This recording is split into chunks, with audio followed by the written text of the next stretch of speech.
Olá pessoal, estamos aqui na aula 3, diodo semicondutor, parte 2. Então na aula 2, parte 1, nós vimos algumas definições sobre diodos e agora vamos dando prosseguimento, tá, às suas análises. Então a curva do diodo. Então a curva característica do diodo é apresentada aqui na figura 1. Tá? Então nós temos aqui uma região de polarização reversa. Tá? Onde nós temos aqui a tensão VD menor que zero e a corrente de diodo aproximadamente a corrente de saturação reversa e de S, como vimos na aula passada. Então, nessa região nós temos a região de polarização reversa. Tá? Então, depois, nesse ponto, nós temos a tensão de joelho, na qual a curva ela muda abruptamente e bem acentuadamente a questão aqui a parte da questão da corrente do diodo. Esse eixo aqui é a corrente do diodo em miliamperes e na horizontal nós temos a tensão do diodo tá, em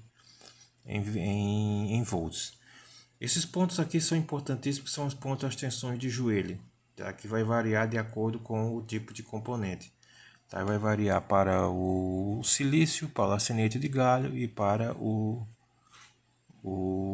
germânio. Então cada um vai ter uma tensão de joelho característica. Mais uma vez aqui temos a polaridade no sentido definidas pelo gráfico. Tá? Nós temos sempre a corrente fluindo na polarização direta, sempre indo do anodo para o catodo. Então essa é a definição de corrente. Isso para a região de polarização direta. Na região de polarização reversa, esse sentido aqui ele é o contrário. Lembrando que, né, no caso da polarização direta, a corrente de diodo é dada pela a corrente dos portadores majoritários menos a corrente de saturação reversa. Considerando que a corrente de saturação reversa seria igual a zero, teríamos que a corrente do diodo seria aproximadamente a corrente dos portadores majoritários. Isso é um ponto que vimos na aula passada. Então, é possível demonstrar por meio da física do estado sólido, tá? Que é a física, o ramo da física que estuda os semicondutores, que as características gerais de um diodo semicondutor podem ser definidas pela seguinte equação. Tá? Equação 1, que é a corrente do diodo, é igual a corrente de saturação reversa, vezes E elevado a VD, a tensão do diodo, dividido por N VT menos 1. Então, a corrente do diodo é dada por essa equação aqui, equação 1.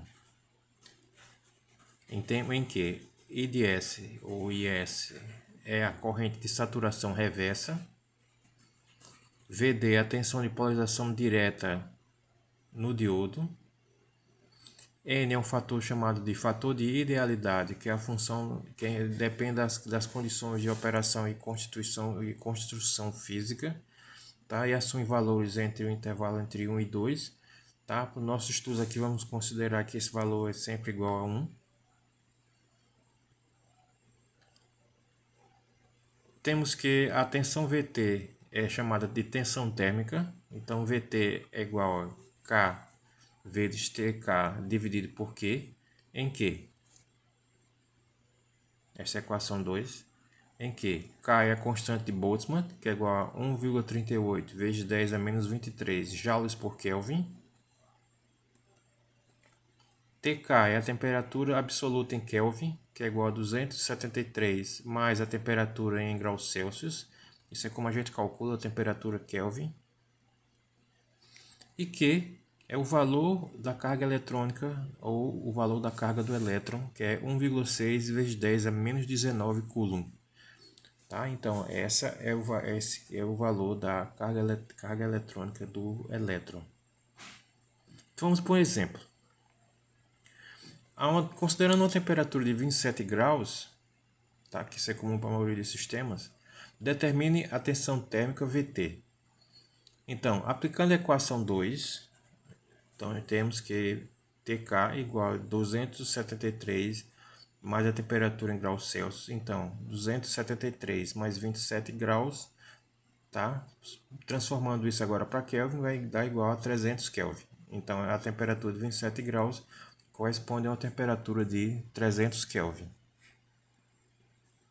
Agora, substituindo na equação 2, temos que VT é igual a K vezes TK dividido por Q. Então, é 1,38 vezes 10 a menos 23, que é a constante de Boltzmann, vezes a temperatura Kelvin, que é 300K, ou 300 Kelvin, desculpem, dividido pela carga do elétron, que é 1,6 vezes 10 a menos 19 Coulomb. Isso então me dá que a minha tensão térmica é de 25,875 milivolts, tá?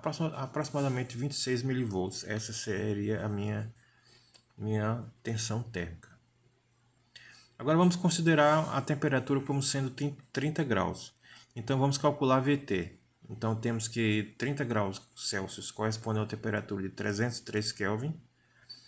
Fazendo as substituições na equação 2, nós teríamos agora que a minha temperatura térmica, aliás, tensão térmica, a tensão térmica VT seria igual a 26,13 milivolts.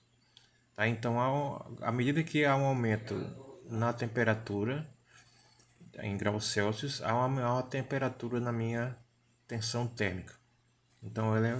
Então, sempre que a temperatura aumentar, haverá um aumento na minha tensão térmica, ou seja, aumento devido a essa variação de temperatura. Então, por aqui dá para perceber que a temperatura é um fator importante quando se estuda semicondutores. Tá? Ele influenciou não só o diodo também, mas transistores, tiristores, SCRs, todos esses elementos, eles dependem, e seu desempenho depende da questão da parte da temperatura. Por isso que é importante uma boa dissipação, uma boa refrigeração de sistemas baseados em semicondutores.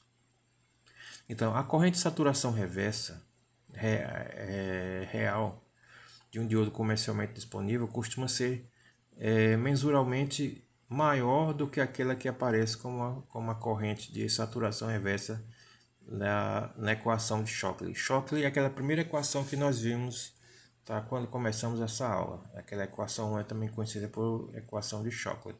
Então, num diodo comercial, essas correntes de saturação reversa costumam ser maiores do que as obtidas pela equação de Shockley. Tá? Então, por que isso ocorre? Tá? Então, que fatores levam a essa diferença? A questão das correntes de fuga, que vão estar presentes no sistema, que vão levar ao aumento dessa corrente de saturação reversa. Geração de portadores na região de depressão. Lembrando o que é a região de depressão? É aquela região onde nem temos lacunas nem elétrons. Tá? Essa região de depressão. Tá? Então, a geração de portadores nessa região leva ao aumento das correntes de saturação reversa.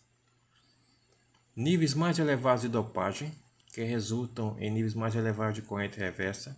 Aquela questão da dopagem, ela influencia nessa questão da corrente reversa.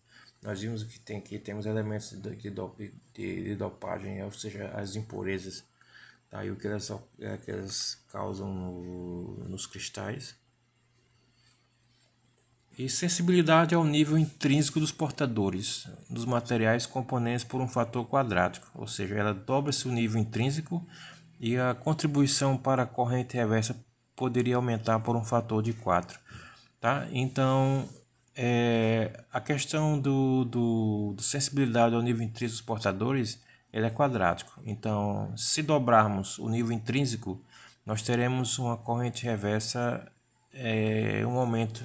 Pode ter um aumento da corrente reversa até 4 vezes. Tá? Isso é o que está dizendo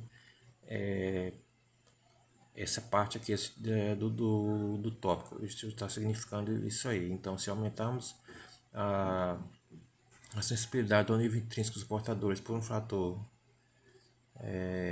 de 2, nós teremos quadruplicando a contribuição da corrente reversa, tá, lá no meu sistema, lá no meu elemento.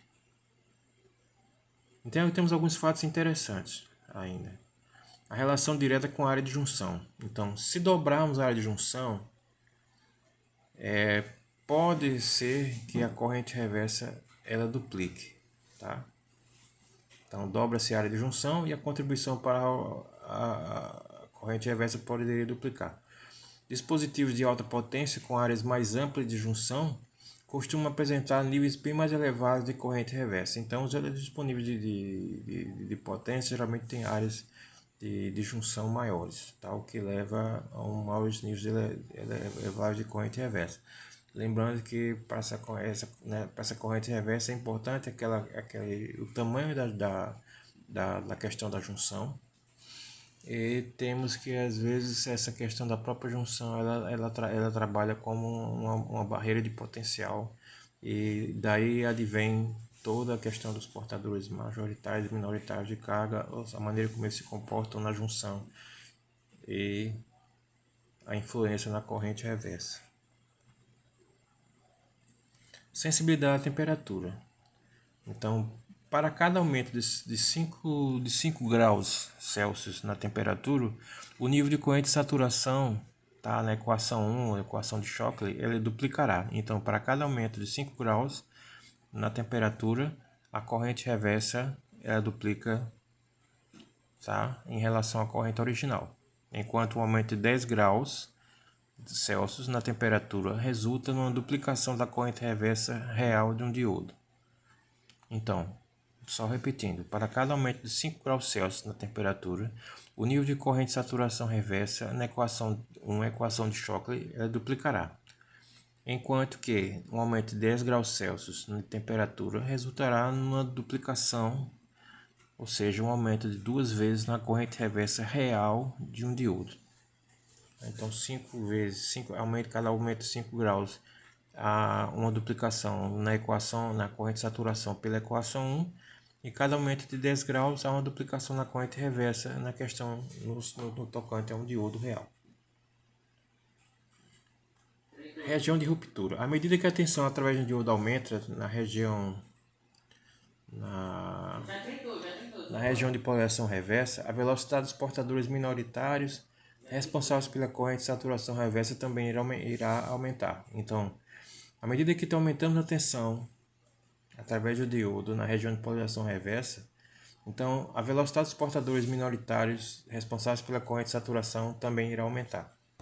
Então, à medida que aumentamos a tensão de polarização reversa,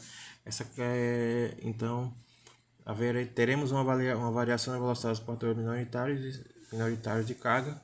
Isso aí, por conseguinte, levará a um aumento na corrente de saturação reversa IS.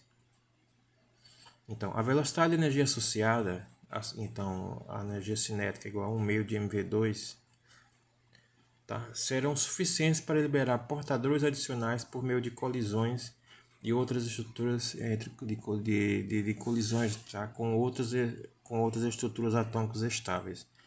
Tá? Então aqui entra uma parte interessante. Então temos a influência da questão do aumento da tensão de polarização reversa, influenciando na corrente de saturação reversa, devido à velocidade dos portadores minoritários de carga. Então, a velocidade que é associada a esses portadores minoritários, levando em consideração a sua energia cinética, será suficiente para liberar portadores adicionais devido às colisões que vão ocorrer com outras estruturas atômicas estáveis, tá? Então digamos assim, um efeito cascata, bola de neve. Então aumentamos a tensão de polarização reversa, influenciamos na velocidade dos portadores minoritários, que leva ao aumento da corrente de saturação reversa. Isso, por conseguinte, esse aumento da velocidade de energia cinética será suficiente para liberar novos portadores, tá, por meio de colisões entre estruturas atômicas que estão estáveis. Então nós temos a região de corrente de saturação reversa. Então, à medida que temos aqui nesse ponto de polarização reversa, é um ponto onde a tensão do diodo é menor que zero, tá? E a corrente do diodo é a corrente de saturação reversa. Então nós temos a região da corrente de saturação reversa, que ela assume temos que levar, à medida que aumentamos essa tensão VD, vai chegar um ponto onde teremos uma região de ruptura. Então teremos uma tensão de ruptura que nós chamamos de região Zener. Tá? Então essa região Zener aqui é a região de ruptura. Isso aqui é um ponto importante para a característica do diodo Zener que vamos ver mais na frente. Então o potencial máximo de polarização reversa que pode ser aplicado antes da entrada na região de ruptura, é chamado de tensão de pico inversa, ou simplesmente PIV, do inglês Peak Inverse Voltage, ou tensão de pico reversa, PRV, do inglês Peak Reverse Voltage. Tá? Então o potencial máximo de polarização reversa pode ser aquele que pode ser aplicado antes da entrada na região de ruptura. Tá? Então aquele valor máximo de polarização reversa que pode, aquele valor de tensão máximo admissível antes do sistema entrar na região de ruptura. Na figura 3 nós temos as curvas de alguns elementos. Tá? Nós temos um diodo de arsenete de galho, diodo de silício e um diodo de germânio. Então, na região de polarização reversa, em que VD é menor que zero e a corrente do diodo é a corrente de saturação reversa, nós vamos ter uma corrente de saturação reversa para o arsenete de galho. Tá? Aqui nós temos a tensão de ruptura e aqui a região Zener para o arsenete de galho. Vemos que a tensão de ruptura é bem acima de 100 volts. Na região para o elemento de silício, diodo de silício, nós temos uma tensão de ruptura um pouco acima de 100 volts. Então, pelo gráfico aqui nós temos 50, 100 volts. Tá? E a corrente de saturação reversa para o silício, tá? Ela inicia-se em torno de 10 picoamperes. E para o germânio nós temos a região Zener para o germânio, nós temos a região Zener para o silício, a região Zener para o arsenete de galho.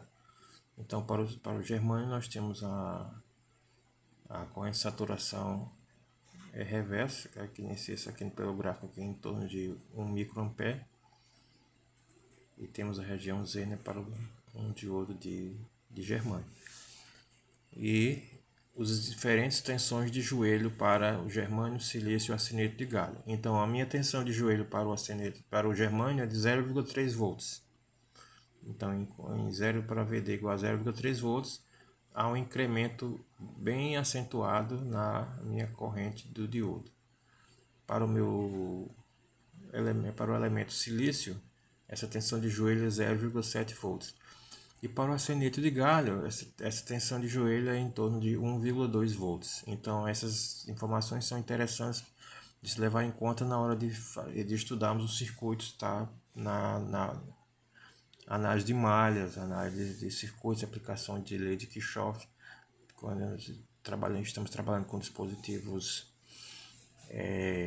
polarizados diretamente, temos que levar em consideração essas tensões de joelho na hora de fazermos os cálculos, tá? E aplicarmos as leis de Kirchhoff, as leis das malhas, tá? E essas são tensões que são interessantes de estarmos observando, principalmente também quando estamos estudando polarização de transistores. Obrigado, pessoal, esta foi a nossa aula 3, espero que tenham gostado.